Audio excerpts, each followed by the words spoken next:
now. Very good. We are ready. Well, hello. Hey, Blade, how you doing?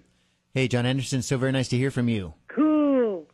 Hey, what town are you in now? Are you in the United States or are you across the water? No, I'm in Los Angeles. I actually live about 3 hours north of Los Angeles. Okay, what town is that? It's sort of near San Luis Obispo. Wow, well, that's a really beautiful part of the area then, I think. They say it's the happiest town in America. That's fantastic. Okay, man, well, congratulations. You have all kinds of new stuff. You know, as we say, you have a ton of stuff in the can. You know what I mean by that, right? It's true. It's been, I think, 10 years since I released any music, and I started working with people around the world via the internet for this album. The idea was like, I put an advert on my website saying, musicians wanted. And I got a couple of hundred people sent me 1 minute of their music. So I picked out a couple of dozen really good people, got back in touch with them and just said, send me some music, let's work. So you had them send MP3s? Exactly, yeah. Just generally the music would come and it's sort of really good music without a song or a lyric or anything. So I just sit back and listen and start singing and write lyrics and then write the song and then send it back to them and say, hey, guess what? This is what we've come up with today. And you finish up by doing, you start doing 2 or 3 songs a week. After a year, you've got a lot of songs. Mm-hmm. And you start working on them and deciding, well, maybe there's an album here. And I finished up with 3 albums worth of songs. So I'm going to put one album out every 6 months or something like that. How about that? And so you find that, wow, I don't know if I've ever known anyone's ever done that before. And so you could just listen to a 1 minute MP3 possibly, and then you know who it is? Actually, you know probably within 20 seconds whether the music sounds good, it feels good, and the chords are really hitting the spot. And you know that the guy's got something, and you just get back in touch with them. So did you know any of the guys at all? None of them? No, not at all. It's kind of funny because... the first song on the album is called New World, and the music was this guy called Jamie Dunlap who writes music for South Park. and he just happened to be a fan. He heard about my call on my internet, on my website. So I think the deal was, if people are going to reply to me, they know who I am, they know the kind of music I like, and they're fans of what I've done. So it's like a plus for everybody you work with. They want to work with you. They're excited to work with you, and they're thankful. And I'm thankful as well, you see. I do see that. I think that's a fantastic idea. Yeah. Well, okay, so it's Jon Anderson, Survival and Other Stories, and it's very nice sounding. I heard that, and so I guess you're happy with it. And I'm just wondering if you're going to go out this year. Are you going out this year or 2012? Well, I actually do a one-man show at the moment, which is just me and a guitar and a dulcimer, and I actually play a song on ukulele. I play the piano, and I sing all the great Yes songs and John and Vangelis songs, and a lot of new songs. I sing a couple of songs from the new album, and that's what I do at the moment. As for next year, who knows? Yeah, that's just how the industry is. Who knows next year? Yeah, you never know what's going to happen. I know it, and I like that. Because you did, guys that I know that are big Jon Anderson fans and big Yes fan, and they were asking me about a live DVD with Rick Wakeman possibly that you guys did last year, if that's coming out anytime soon, if you know which one I'm talking about. Yeah, we did a tour of the UK, me and Rick. It's just me and Rick on stage, and we actually just did a recording. We didn't do a video because just me and Rick. Not much happening. Right, not much happening there, exactly. A lot of fun, a lot of jokes, and a lot of songs, of course. So we're going to release the live album probably around August because we're going to do an East Coast tour. In fact, I'm sorry we're not even coming to Raleigh. We should do. We're going to be in Washington. Is that far from Raleigh? No, 3 hours. Oh, that's not too bad. Uh-huh. We're playing there in New York, Boston, Chicago, middle of October to the middle of November, and we'll be doing our show, and it's a fun show, believe me. We, animation tour, Jon Anderson. Wow. Wow, it's right. I mean, that was 1980, possibly? Wow, that's amazing you remember that. Yeah, well, that was here. Whew. It was really something. Yeah, I'll never forget it. Drove all the way up from one town and saw that. I know. It's amazing you remember that. Yeah, it was was one of those tours that I picked up a band of musicians in L.A. and just got in a bus and toured around America. It was such a trip. I wonder if that wasn't the last time you were in Raleigh. It may very well have been. I don't know. Gosh, I hope not. What a trip that was. You just pick up a bunch of random guys. I think that's great. Yeah. It's like, I've been in, you're in Yes for 10 years at that time. And I didn't want to join another band, but I just thought I'll get a bunch of musicians and do something totally different. And that's what we did. It was kind of cool. I think that's fantastic.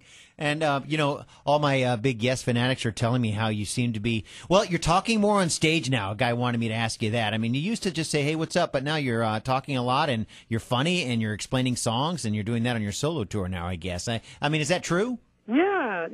I just started doing this one-man show and you start to introduce a song and you think of a story about the song and why the song was made. And eventually it's a storytelling evening, and the audience like it because they get to know who I am. I don't tell jokes. I just tell stories that are kind of crazy. You think about when Yes was very famous and very big in the 80s. With Owner of a Lonely Heart, and we were going to do a show in Argentina, and we were the first English band to actually perform in Argentina after the Falkland War. So the president had rang up the hotel and said, look, there's been some death threats against you. And I turned around to Alan White and said, I want to go home. Death threats. And we're playing in front of 100,000 people in a stadium, And just before we get on stage, Chris Squire, the bass player, turns to me and says, hey, you know who they're going to shoot at first? And I said, the singer. They're going to shoot. So I ran around the stage like a lunatic, So nobody can get a good shot at you. Yeah, and then I go into One of a Lonely Heart. I play that on an acoustic guitar. So that's the kind of story you set it up, Oh, that's a fantastic story to tell, and gosh, that was so great when Owner of a Lonely Heart came out. And, and I talked with Rick Wakeman a couple of years ago, John, and I love this. And he told me, it's a different world now musically than it was back in the 70s and the 80s when you guys were doing what you do. And now it's 2011. And he was telling me he was saying how back then you could go in and produce something whenever you felt like it, and then you would release it whenever you felt like it. It's just not like that anymore. I don't know. It's just a different world. I'm not saying it's a worse world, but it's just different now, right, musically? It's kind of different in a way that you can release music through the internet. Everything's sort of there's no record stores anymore, which is kind of bizarre. But people just download the music. And me and Rick, we recorded an album called The Living Tree, which got released earlier this year. And that's what we do on stage. We do most of the songs from that. And we actually made the album with him sending me MP3s.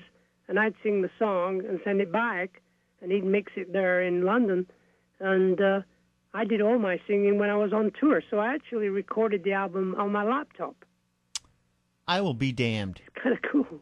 You don't have to get organized 9 guys in one recording studio now. That's the best thing about it, isn't it? Well, the next step really is a sophisticated Skype, where you can actually look and see and talk to people.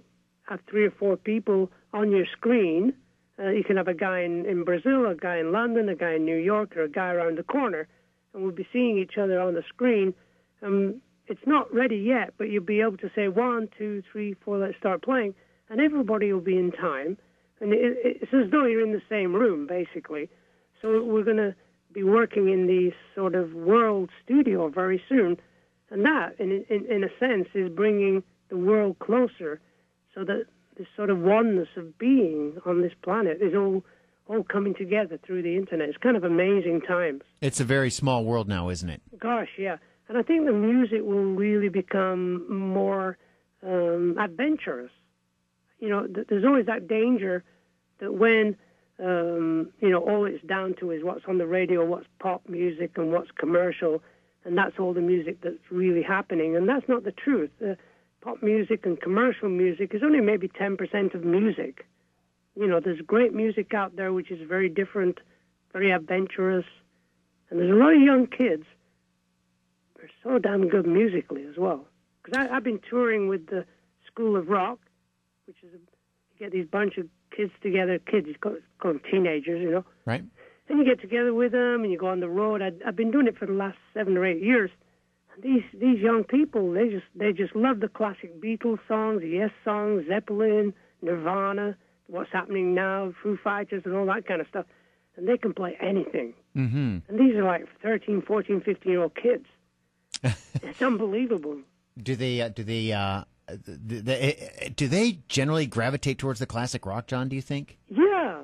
Uh-huh. You know, they just know that there was a great music being done. Frank Zappa, they're really into that. You know, they're really technically brilliant. And as I said before, they're very adventurous. And they're going to be the next level of musicians that are going to create the music, put it on their own website, and put it on the internet, so that they're not going to have to deal with record companies saying, well, that's not commercial enough, blah, blah, blah. They're just going to put out great music, and that's what I'm looking forward to. You know, that's the difference is now it's the record companies that have just lost out. That's the whole difference. There are just no more record companies. There won't be any more anyway. No. After a while, right. And I think that's a good thing, you know? I do too. Oh, boy, I know you do think that's a good thing. Well, music's in your blood, Jon Anderson, and it always will be, in good health and in bad health. I know that, and I guess you're in really good health right now. Can you update us on that? Yeah, I'm very blessed. I'm happy. I'm in love. Me and my wife, we're having a great, we've been together 17 years now, me and Jane. And we travel around together doing shows, just me and her and the guitar in the back of the car. And that's life. It's such a different world. It's so beautiful. It is beautiful. Well, I'll let you go then. I think, I'd ask if you're going to get back to playing with Yes, but we've already answered that question by saying you never know. You never know. I wish you well, Blade. I will. Thank you very much, John. Great talking with you, and good luck. Thank you. Okay.